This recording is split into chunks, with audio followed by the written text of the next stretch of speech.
What's up, everybody? Matt Gajewski here, back again with the Awesemo Fantasy Football YouTube channel. Today, we are going to be doing another individual player breakdown. This time, we'll be talking Denver Broncos rookie Javonte Williams, but we'll have all sorts of content, basketball drafts, mock drafts, you name it. So make sure to hit that thumbs up button, subscribe to the channel, and hit the notification bell so you know when this and all other content goes live. But let's dive into Denver Broncos running back Javonte Williams. He is their day two pick, and he enters an interesting situation with the Denver Broncos.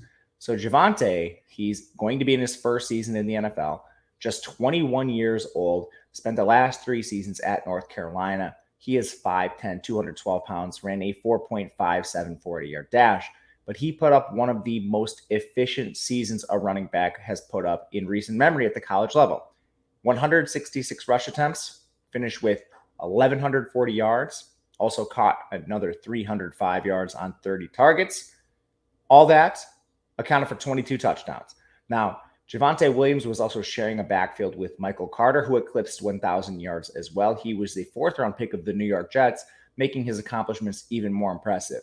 But from an efficiency perspective, Javonte Williams basically broke this class. He went 75 missed tackles. That was number one in the class, adjusted for per attempts.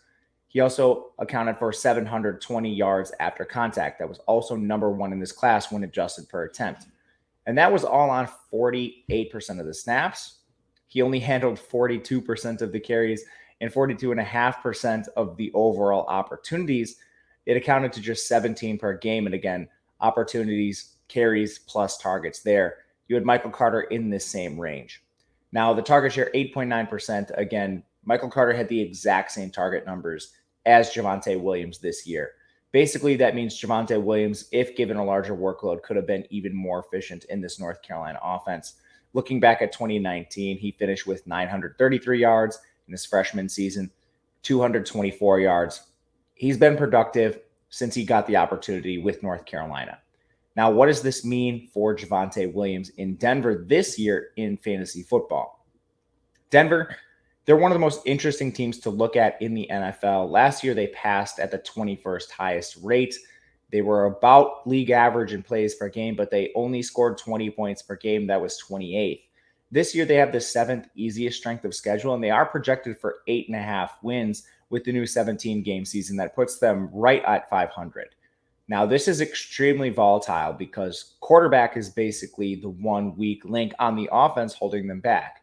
They have Drew Lock they trade for Teddy Bridgewater, but is that going to be enough to get them to a winning season? There's the Aaron Rodgers rumors, but we'll see what happens with that. You still have Pat Shurmur coordinating the offense. They do lose Philip Lindsay in the running back room. They bring in Mike Boone, who should just be a depth piece. That means Javonte Williams is still battling primarily with Melvin Gordon. Gordon's in the last year of his contract, but he actually had a fairly efficient season last year, considering Denver wasn't the best team in the NFL. Melvin finished with 986 yards, 9 scores. It was 4.6 yards per carry, which is actually above his career average of 4.1. But we're still talking about an aging asset on an expiring deal.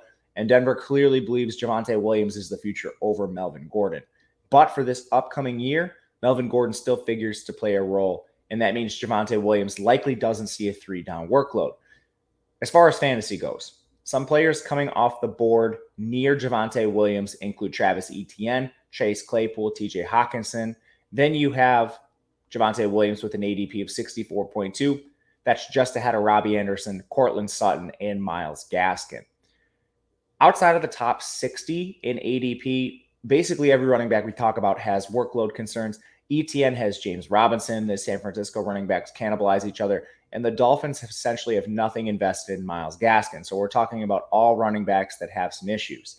Because Williams is a rookie and we haven't seen him on an NFL field yet, there is that chance that he could simply outplay Gordon and take over that lead back role, similar to what Cam Akers did last year. However, the most likely situation is that you're still talking about a running back in a timeshare this year.